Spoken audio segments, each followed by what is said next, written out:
Morning, Kate. How you doing? I'm doing really well, thank you. Good. I want to get to the budget, but first I do want to ask you about the news that really is developing that we're following closely here that's happening overseas. What's going on in Ukraine?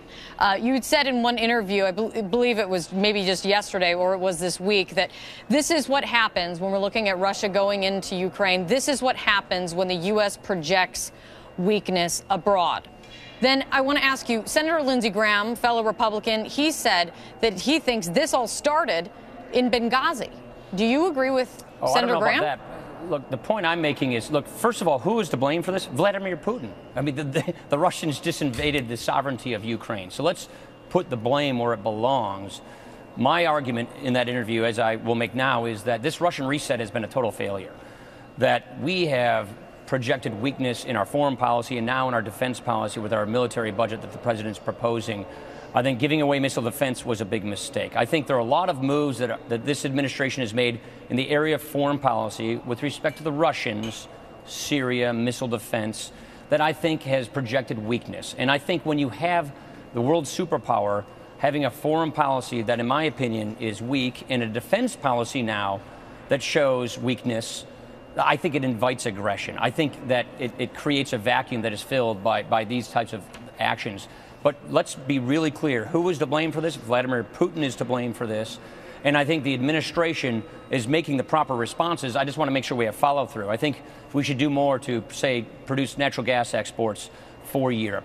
We should be working on sanctions and loan guarantees and things like this. I'm glad that John Kerry went to Kiev yesterday.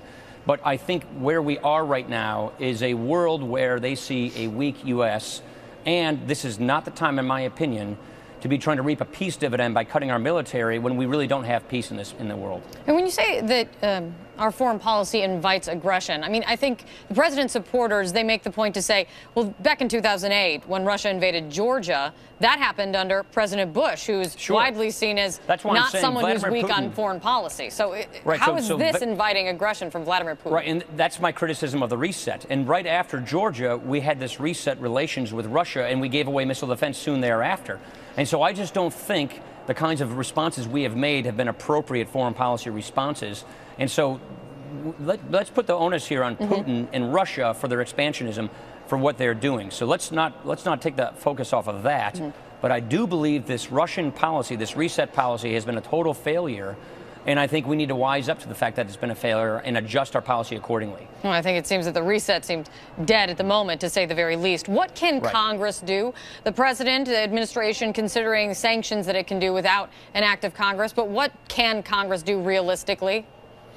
Well, I think we should move forward on natural gas exports very quickly. I think we should approve an LNG terminal on the East Coast to go to Europe. I think we should approve the Keystone pipeline. I think we should show that the U.S. is going to be moving forward on becoming energy independent and supplying energy to Europeans. Moving forward with the Keystone pipeline, that development would take years, though, to actually make that happen. The signal, Kate, the signal that is America is open for energy business, and America is going to be helping our allies with energy resources so that they can be less dependent on Russian energy resources. The signal is very, very important, and I think showing that this is going to make us move in that direction helps give our allies the kind of resources they need and reduces Russia's grip on this. The other thing I think is the sanctions, which the administration is working on. We're talking about loan guarantees and things like that.